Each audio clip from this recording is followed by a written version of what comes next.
नमस्कार, अभिनंदन सभी को। जुले जी हाँ, तो 6वां दिन मेरे अनशन का खत्म होने जा रहा है। मेरा शरीर थोड़ा कमजोर हो रहा है, मगर मेरी आत्मा, मेरे रूह बिल्कुल वैसा ही फुर्तीला है और रहेगा। आज मैं आप लोगों को एक नई खबर बताना चाहता था, जिसे कि खुशखबरी भी कहा जा सकता है। जैसा मैं कहता रहा हूँ, 2 मुद्दे मेरे दिल के करीब हैं, शिक्षा और पर्यावरण। और सत्य और अहिंसा मेरा रास्ता रहा है और न्याय मेरी मंजिल।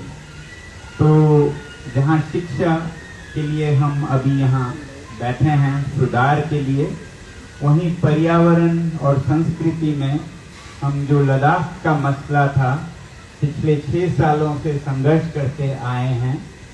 तो आज ही लेह में एक वार्ता हुई लद्दाख के नेताओं और गृह मंत्रालय के अधिकारियों के बीच, और उसमें लद्दाख के जो बचे हुए मसले थे उन्हें लगभग हल कर दिया गया, जिसमें गृह मंत्रालय राजी हुई कि वो लद्दाख में एक खास किस्म का लोकतंत्र स्थापित करेंगे, जैसा लोगों की अपेक्षा थी, और वैसे ही संस्कृति और प्रकृति के संरक्षण के भी उपाय किए जाएंगे, जैसा लोगों की अपेक्षाएं थी।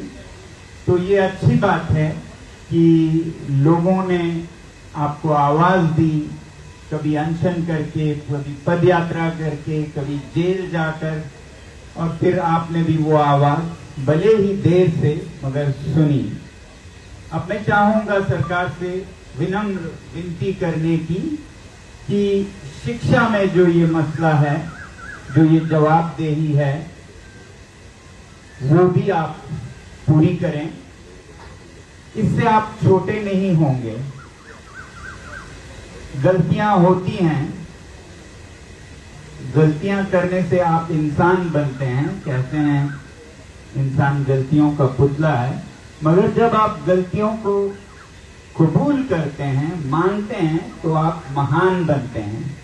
तो इसी तरह जो शिक्षा में गलतियां हुई, जिनके वजह से लाखों बल्कि करोड़ों बच्चों के जीवन में बहुत असर पड़ा और 20 से ज्यादा बच्चों ने तो अपनी जानें दी, तो इसे कबूल करें और इसकी जवाबदेही लें। ये हमारी विनती है, विनम्र विनती है। और अगर इसमें आप सही कदम लेते हैं तो लोग आपकी सरकार को प्यार करेंगे, इज्जत करेंगे।